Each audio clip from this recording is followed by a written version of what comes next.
से समाज के लोग जिनको न्याय नहीं मिला, जिनको अधिकार नहीं मिला है, अध्यक्ष महोदय कम से कम जाति जनगणना के बाद उन्हें अधिकार और सम्मान दिलाने का काम भी हो सकेगा। इसलिए हम इसके पक्ष में हैं।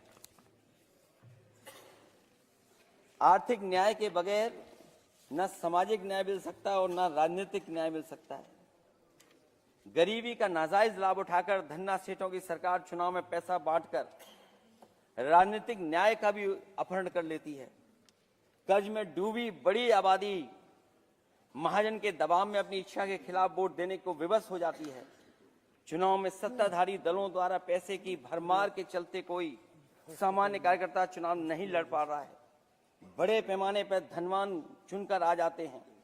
पैसे के बल पर जब तक आर्थिक विषमता समाप्त नहीं होती, लोगों को राजनीतिक न्याय मिल नहीं सकेगा। प्रस्तावों में आगे जो लक्ष्य है, विचार, व्यक्ति, विश्वास, पंथ और उपासना की स्वतंत्रता, अन्याय के खिलाफ विचार व्यक्त करने पर जेल, अभिव्यक्ति की स्वतंत्रता का अर्थ है देशद्रोह। अगर भाजपा के मत के नहीं हैं, दूसरे धर्म के हैं तो प्रताड़ना के हकदार हैं। और अब तो उपासना करने पर भी दिक्कत है, क्योंकि हर मस्जिद के नीचे मंदिर खोजने वाले तत्व इस देश को शांति से रखना ही नहीं चाहते हैं। उन्हें कानून की कोई परवाह नहीं है। मैं इस मौके पर धन्यवाद देना चाहता हूं। सुप्रीम कोर्ट का कम से कम वो फैसला आया है जहां कुछ दिनों के लिए ये पाबंदी लगाई गई। व्यक्तियों की गरिमा और देश की एकता और अखंडता को सुनिश्चित करने वाली बंधुता, ये विभाजनकारी नीतियां संविधान की प्रस्तावना के उस उद्देश्य से जरा भी मेल नहीं खाती है। व्यक्ति की गरिमा लिंचिंग से धूल दूषित हो चुकी है।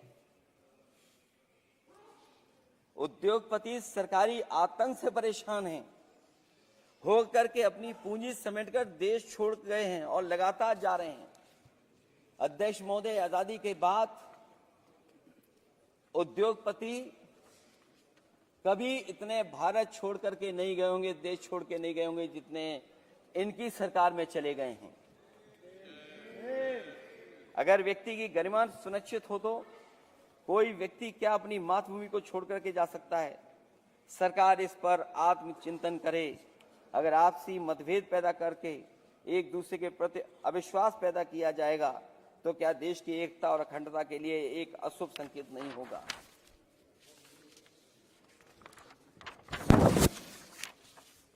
अध्यक्ष महोदय, आर्टिकल 14 कानून के समक्ष समानता, भारत के अंदर किसी भी व्यक्ति को राज्य कानून के समक्ष समानता को डिनाई नहीं कर सकता है। हो क्या रहा है, एक ही कानून कुछ लोगों के लिए अलग है और दूसरों के लिए अलग। अगर सत्ता पक्ष का व्यक्ति गेरुआ गमछा पहनकर अधिकारियों को गाली दे दे तो जी हजूरी और दूसरा न्याय मांगने जाए तो उसे लाठी, क्या ये अनुच्छेद 14 का अनुपालन हो रहा है? अध्यक्ष महोदय, किसी भी व्यक्ति को उसके जीवन और दैहिक स्वतंत्रता से कानून सम्मत प्रक्रिया के बगैर वंचित नहीं किया जा सकता। ये सबसे महत्वपूर्ण मौलिक अधिकार है, लेकिन सबसे ज्यादा इसी का दुरुपयोग हो रहा है। फर्जी मुठभेड़ में हत्याएं, जेल के अंदर हत्याएं और पुलिस अपेक्षा में हत्याएं। आदमी कहीं भी सुरक्षित नहीं है। ईडी का तो ऐसा कानून बना दिया गया है कि बिना एफआईआर, बिना नोटिस किसी को भी बंद कर दो। लोकतंत्र फासिज्म में बदल रहा है। और अध्यक्ष महोदय, क्योंकि उत्तर प्रदेश की चर्चा सत्ता पक्ष से भी हुई, जो हालात उत्तर प्रदेश में हैं, ऐसे हालात कभी किसी ने पहले नहीं देखे।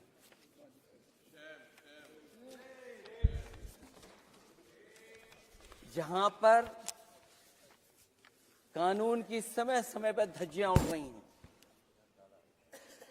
और अध्यक्ष महोदय, केवल एक घटना नहीं मैं कहना चाहता हूं, ऐसी तमाम घटनाएं हैं जिनके बारे में मैं कह सकता हूं। आजादी के बाद अगर हम 75वें वर्ष में इस बात पर चर्चा करें संविधान पर, और आए दिन लोगों को न्याय मांगने के लिए आत्मदाह करना पड़े,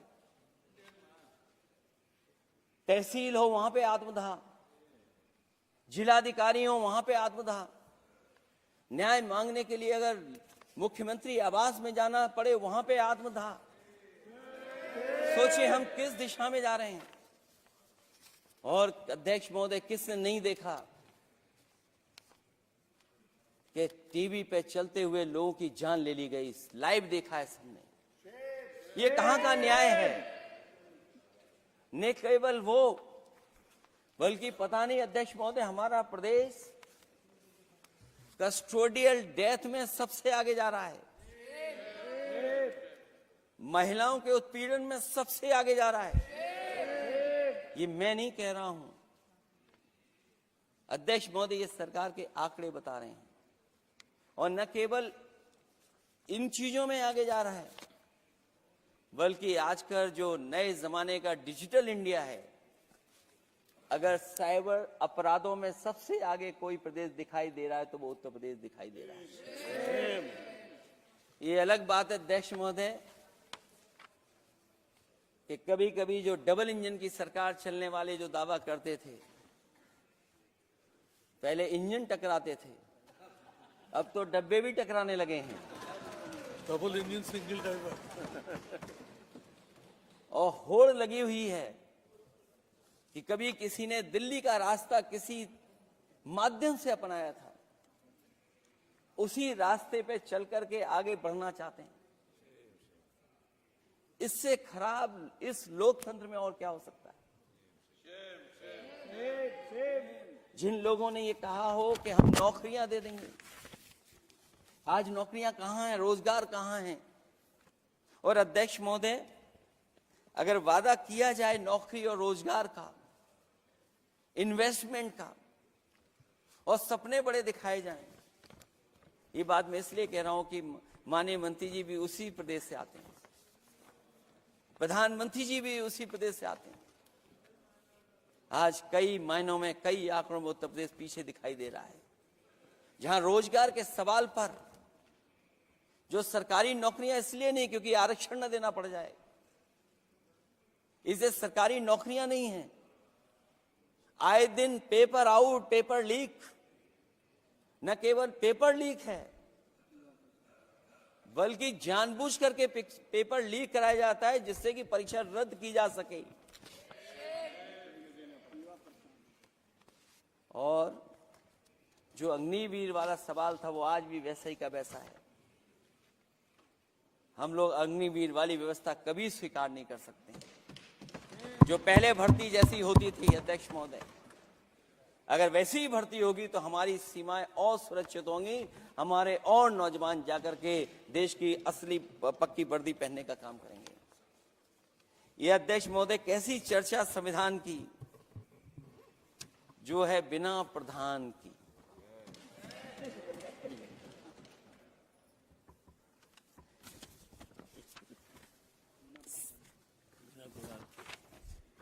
अध्यक्ष महोदय,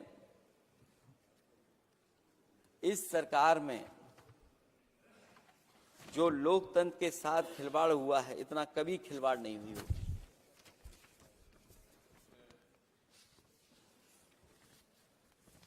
संविधान को परतंत्र बनाकर जो लोग राज करना चाहते हैं, उनके लिए आजादी का अमृतकाल सिर्फ एक जुमला है।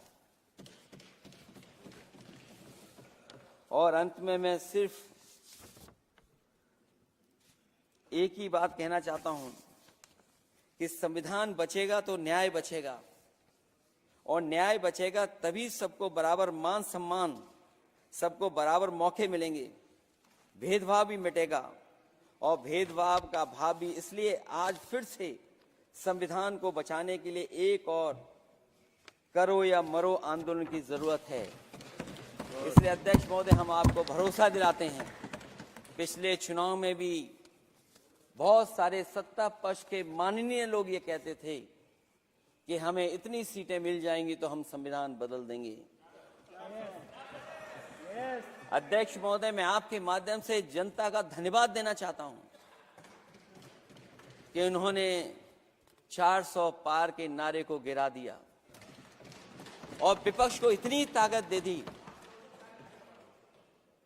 कि इनकी जो सपना था संविधान बदलने को, उस सपने को तोड़ने का काम किया। अध्यक्ष महोदय, बहुत सारे साथी इधर के ही उधर हैं। अगर उधर वाले इधर आ गए, उसी दिन ये सत्ता से बाहर हो जाएंगे।